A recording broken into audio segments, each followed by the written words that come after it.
there's a component of hitting these wedge shots that Rory McIlroy does incredibly well, and it has to do with how his lower body works. So we're gonna utilize this downshift board I have behind me here. So if we watch this video of Rory, you will notice that his head stays on this line, but as he moves through the shot into his downswing, his lower body shifts toward the target, down, and then up again. But his head remains on the line. So his head is not moving in front of that line as he moves through the golf ball until the end of the swing.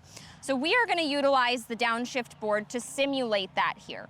So as I go back for my 50-yard shot, I've tipped the board over a little bit. I want us to feel like our head stays very steady over the ball, but that I am pushing down and then up and through as I move through this shot.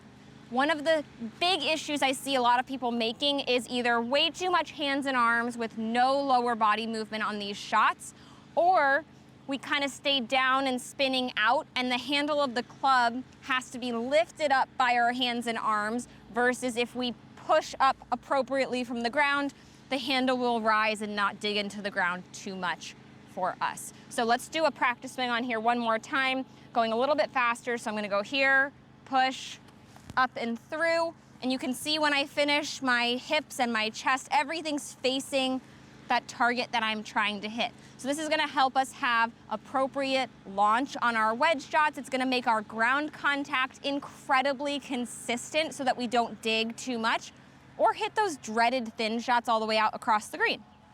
So let's hit a couple here. And I'm thinking that same thing, up, push, and push up again. So I'm going up, pushing forward and kind of down, and then up on that front leg to finish.